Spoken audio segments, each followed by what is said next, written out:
YouTube, what is going on? Back with my latest video, back in the installment of Speculation Saturday. So I have 5 pops I think you guys should pick up today before it's too late.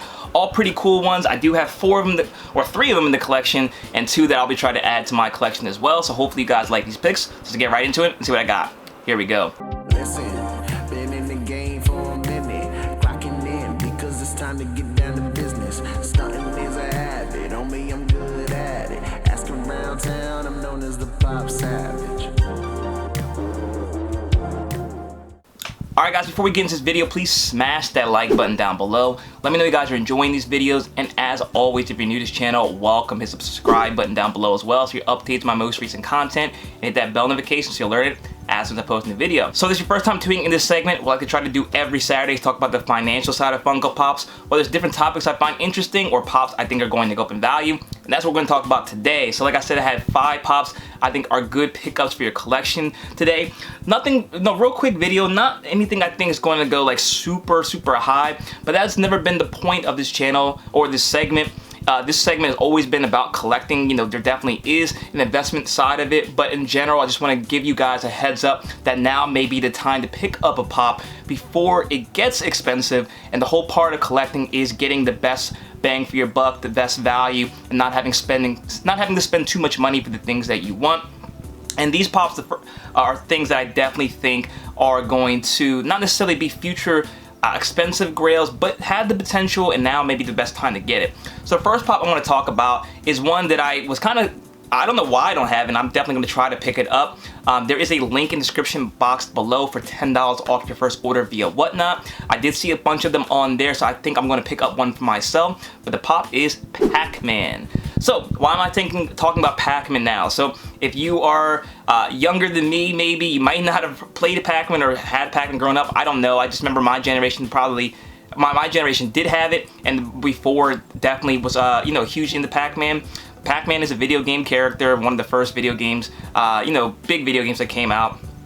Hugely popular character, as well as Miss Pac-Man. You can definitely throw that on there as well as far as a pop to pick up. But they are, for whatever reason, making a Pac-Man movie. So I don't know if this will be good. I don't think that it is if it's good or bad has any bearing on that the pop's a good pickup or not. I just think this is a good iconic character, Miss Pac-Man and Pac-Man, to pick up and add to your collection. I think Miss Pac-Man is only going for about $11 in the Funko app, and Pac-Man's going for about $32, and I saw some cheaper for both on Whatnot. So definitely affordable pops in general. But I just think that these pops are severely undervalued. I don't think either is vaulted. I think they came out though in 2016, so I haven't seen them out in stores. If you guys have, let me know in the comment section below. But most times that means the pop, even though it's not vaulted, is not currently in production. I don't think there's that many out there.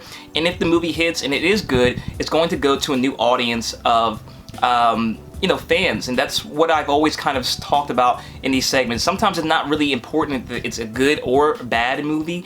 It just introduces it to a new set of fans, and that just increases the supply and demand scale. And the more people that know about it, the more there is going to be demand for it, and that in turn is going to raise the price. So definitely a pop I think you should add on your radar with that movie hitting. And even if the movie is canceled, Pac-Man and Miss Pac-Man are just such iconic characters that I think even the existing fan base that already is there, once more people catch on the Funko Pops, these are going to be pops they will like to add to their collection. They actually are pretty cool looking for being the character they are. You wouldn't really think that this character would translate so well to a Funko Pop. I like it. Hopefully you guys like it, and definitely 2 pops I think you should add in your collection before it's too late. Alright guys, and keeping with that same theme, I have 4 pops that kind of go together. Again, nothing that I think is going to be you have to run, push people over in the store to get them, but things I think you should start thinking about getting into your collection before we're talking about these pops a year or 2 later down the line and being even more out of reach or more pricey than they are today.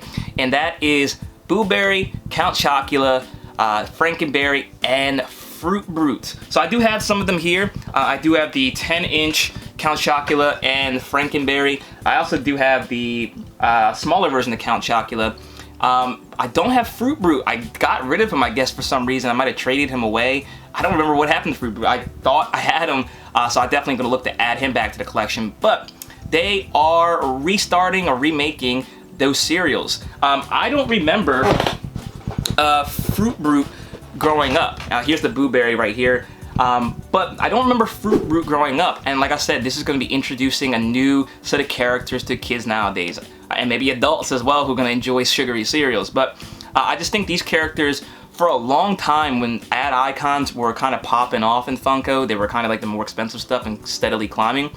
These characters were, you know, one of the grails out there, and I think we're going to have I think everything is cyclical. I think eventually people are going to start being interested in ad icons again, and I think there's going to be more people interested in these cereal mascots again, just because they're going to revamp them, redo them, and re-release them to a new generation. So I definitely think they're worth getting. Like I said, I like the 10-inch ones, the Pops, and I think that Fruit Brute is another one to get, because like I said before, he wasn't even around in my generation, so definitely one to probably keep your eye out for, because it's, I think, undervalued because not so many people like it as compared to the other three. And I can definitely see Funko doing this Boo Berry in a 10-inch form as well. I don't think that they ended up ever doing that. Correct me if I'm wrong, but I know they did the Count Chocula, Frankenberry, and everybody was waiting for Boo Berry. I don't think it ever happened. So definitely want to keep your eyes out on. Again, I don't know if these will be extremely valuable, although Fruit Brute is already, and also Frankenberry is pretty expensive, as well as the original Count Chocula, and I think Boo Berry is too. So I think all the original ones are expensive. The Funko Shop exclusive ones are definitely more affordable. If you're looking for a more affordable option, these are the ones to go get. They're all going to be holding a bowl of cereal in their hands. And also Yummy Mummy, who I do have over there, maybe one to look at as well. They didn't say anything about revamping or reintroducing that character, but those four definitely will be coming back out into grocery stores near you. So definitely characters I think you should pick up. I think ad icons at some point is going to have a renaissance, a revelation, and I think they're going to be more popular again. That's just my opinion, but let me know what you guys think in the comment section below. So that's all I have for you guys today. Just those, I guess, 6 Pops to pick up and have on your radar to add to your collection. Definitely Pops, I think you have some time to pick up, but I wouldn't be I wouldn't drag your feet too much, because I think eventually there's some momentum that's going to be gained for these Pops and characters for the collecting hobby. So thanks so much for watching. As always, guys, like I said before, if you'd like to get $10 off your first order via Whatnot, check out the link down below. Check me out on my Instagram at ThePopSavage. You can stay connected there as well. Hit the like button, comment, share, subscribe if you're new, and also check me out my second channel at Savage Breaks, where I do Pokemon, sport cards, and comic books. Thanks again for watching, guys. Till next time, I'll see you later.